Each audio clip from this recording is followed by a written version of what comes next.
Salut les amis et bienvenue dans cette nouvelle séance d'analyse des marchés. On est lundi matin, il est 13 h ici. J'espère que vous aviez bien commencé votre semaine. Alors nous allons démarrer cette semaine-là avec tout un ensemble d'analyses qu'on va partager avec vous. Des analyses assez intéressantes qui vont vous permettre d'aborder la semaine beaucoup plus efficacement. Et justement, je le rappelle, si vous n'êtes pas encore abonné à la chaîne, abonnez-vous surtout. Permettez-nous de profiter aussi, un temps soit peu, de votre présence. C'est pour vous que nous faisons ce boulot. C'est pour vous qu'on est là. Et donc, on démarre. Pour cette journée, pour ce début de semaine, nous allons commencer avec l'or, avec le ISAU-USD.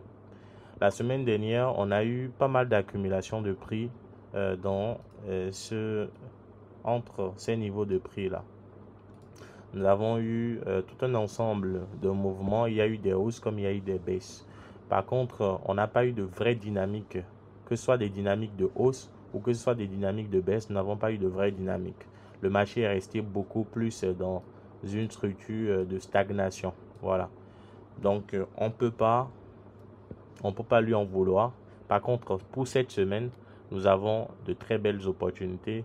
Et donc, premièrement, la prévision de ce début de semaine, on a plutôt une première prévision de baisse où on s'attend à ce que le marché puisse être rejeté, le prix puisse être rejeté, bien sûr, sous cette résistance-là des 2660. Si éventuellement cela se produisait, on aura donc un beau mouvement de vente vers les niveaux de support tels que les 2610, voire les 2600 et aller chercher beaucoup plus bas vers les 2580. Donc ça va être plutôt les prévisions de baisse par rapport à cette semaine pour l'or. Nous avons également d'autres prévisions, plutôt des prévisions de hausse. Les prévisions de hausse, c'est des prévisions où on s'attend à ce que le prix casse la résistance juste au-dessus de cette zone-là. Ensuite, oscille légèrement pour aller chercher tout au moins le niveau de résistance juste ici. Donc, vers les 2700, voire légèrement un peu plus. Donc, ça va être une prévision de hausse assez intéressante qu'on devra également surveiller pour le compte de cette semaine-ci. Alors, pour le GBP-USD. Le GBP-USD, la semaine dernière, nous avons eu un très beau mouvement à l'achat. Donc, c'était non négligeable. Ça nous a permis d'avoir de très belles dynamiques haussières. Toutefois, nous avons constaté ce début de semaine qu'en réalité, le CHOCA ici permettait d'indiquer que le prix est déjà dans une reprise de hausse. Mais on ne peut pas directement acheter juste là, simplement en soutenant l'idée selon laquelle on est déjà passé haussier. Il faut plutôt permettre au marché de retracer, de légèrement respirer pour donc envisager des possibilités de reprise de hausse. Donc c'est justement dans ce but-là, on a utilisé le Fibonacci et donc ça nous a permis d'identifier un niveau de support optimal, donc vers les 1.26200. Ce niveau donc va nous permettre d'aborder un peu plus la structure haussière ou la structure de reprise de hausse avec beaucoup plus de conviction. Donc si éventuellement le prix revenait sur ce support-là, on va donc nous positionner acheteur et aller chercher des résistances telles que les 1.28 à nouveau, voire même les 1.30 et pourquoi pas les 1.31. Donc ça, ce sont les prévisions pour cette semaine par rapport au GBP USD. Il ne faut pas oublier que là actuellement déjà nous sommes dans une vente par rapport à ce même GBP USD et donc on estime que le prix peut chuter et aller revenir chercher les supports tels que les 1.27 voire les 1.26 300. Donc nous sommes déjà dans ce trade là à la vente depuis ce matin, depuis le niveau des 1.27 700. Alors si on essaie de continuer un peu par rapport à cette journée-ci, nous avons une opportunité plutôt de continuation d'achat avec le GBP CHF à partir du niveau de résistance ci que j'identifie légèrement ici. Donc ce niveau de résistance là coïncide avec un niveau de résistance de libération de prix avec le système Ishimoku. Ce niveau va vraiment nous permettre donc d'aller chercher des extensions de prix à la hausse et donc atteindre cette résistance en termes d'objectifs là. Voilà. Donc, nous sommes déjà en achat. Nous avons pris un achat assez intéressant sur la zone avec un stop loss bien placé sous juste les niveaux d'imbalance, donc de fair value gap, des niveaux qui sont légèrement en train d'être comblés ici en question pour donc nous permettre d'aller poursuivre la hausse, aller chercher les résistances de 1.26 tout au moins. Et puis, si éventuellement le marché décidait d'aller beaucoup plus loin que ça, on irait chercher les 1.13, les 1.12 600 pardon tout à l'heure, et puis aller on ira chercher les 1.13. Donc ça va être les prévisions par rapport au GBP CHF. Nous avons également un trade en cours actuellement sur le CAD CHF. Par rapport au CAD CHF, on est plutôt sur un mouvement assez intéressant que j'aimerais beaucoup vous présenter. En réalité, on a identifié un CHOCH dans cette zone-ci. Ensuite, le retracement entre ce niveau-ci et ce niveau-là, donc entre le dernier bas et le dernier haut de la cassure ici de la formation du CHOCH, nous permet d'avoir donc un niveau de retracement optimal vers le niveau de support des 0,62. Justement, le prix est revenu sur ce niveau de support-là et ensuite nous avons acheté ce matin vers le niveau des 0,62 143. On estime donc que cette opportunité de hausse là peut être la plus intéressante ou plutôt la plus réjouissante en termes de rentabilité par rapport à cette semaine, parce que on peut aller chercher non seulement cette résistance ici, mais on peut également aller chercher la résistance totale qui est vers les 0,64 là, de quoi nous offrir près de 200 pips pour cette semaine en termes de rentabilité. Ce n'est pas mal. Alors, nous avons d'autres opportunités que nous surveillons également. Nous avons une opportunité sur l'euro CHF également. Mais vu qu'on a déjà pris le GBP CHF et également le CAD CHF, on n'a pas voulu nous positionner à nouveau sur l'euro CHF puisque c'est des paires qui ont une corrélation positive assez importante.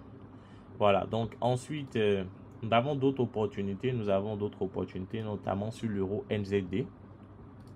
L'euro NZD, nous attendons à ce que le prix retrace vers le point de retracement optimal des 61,8% de Fibonacci qui coïncide légèrement avec le niveau des 1.79 300 disons 331.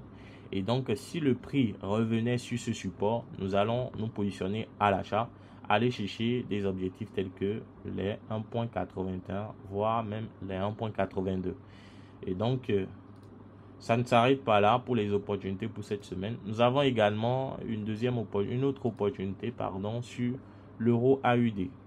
Cette opportunité-là, elle est en double volet. C'est-à-dire, on a deux types de prévisions. Si on tient compte de ce bas-ci et de ce niveau d'euro-là, on arrive à optimiser un point de fin de retracement vers les 1.63 228 qui permettront potentiellement au marché de reprendre sa hausse et de reprendre sa hausse pour atteindre les résistances identifiées là ou aller beaucoup plus haut que ça, donc vers les 1.66 voire même beaucoup plus que ça. Par contre, nous avons également une autre résistance qu'on identifie clairement juste en bas ici là, donc cette résistance-ci qui également peut attirer le prix. Et donc, si le prix revenait sur ce support, si le prix revenait sur ce support, on aurait donc une invalidation de l'achat de la première opportunité d'achat.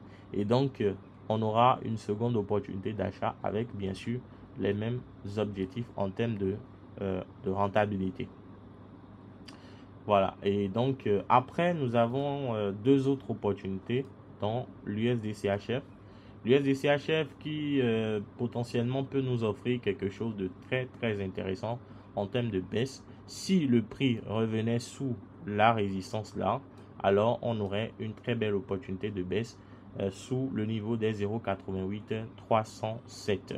Il faut préciser que nous sommes dans une structure avec épaule, tête, épaule, donc une structure ETE, une structure Head and Shoulder qu'on dit bien en anglais, qui nous permettrait donc d'aller siphonner pas mal de points à la baisse, notamment en atteignant les supports tels que les 0,87 500 Ensuite, pourquoi pas aller chercher les 0,87 qui représentent en même temps nos niveaux, notre niveau d'objectif final par rapport à cette opportunité. Donc, les alertes sont placées comme vous pouvez remarquer. Les alertes sont placées. Nous patientons simplement que le prix revienne vers les niveaux indiqués afin qu'on puisse se positionner rigoureusement à la vente et aller profiter de cette belle opportunité. Et enfin, nous avons une opportunité potentielle sur le NZD-CAD. Voilà, le NZD-CAD qui nous offre voilà, une possibilité de cassure, à la hausse de cette trendline-ci, trendline baissière, et ensuite léger retracement attendu vers le niveau des résistances des 0,83 et pourquoi pas aller déclencher une hausse pour atteindre le niveau des résistances des 0,86 pour cette semaine. Donc ça va être une très belle opportunité, quoique avec le système Ichimoku, nous identifions déjà des opportunités d'entrée, de libération du prix avec possibilité de déjà anticiper une hausse à partir de ce niveau des 0,82 800. Alors ce sera tout pour les analyses journalières par rapport à cette journée, par rapport à cette semaine également. Ce soir, retrouvez-moi pour faire un débriefing total des marchés. On va attaquer un peu plus l'ensemble des graphiques, aller beaucoup plus au-delà que de ces analyses-là et éventuellement faire des analyses en live avec vous. Si vous avez aimé la vidéo, partagez-la avec vos proches, partagez-la avec les gens qui affectionnent également le trading. Permettez-leur de comprendre, de profiter également de ces opportunités. Likez surtout la vidéo. Juste en description, je le précise, vous avez les offres essentielles pour ce mois de décembre pour rejoindre l'ensemble de nos canaux privés. Juste en haut, vous avez les liens pour rejoindre notre canal Telegram public et également un lien pour m'écrire directement si vous avez des préoccupations. Je vous souhaite de passer un très bon après-midi et on se dit à ce soir.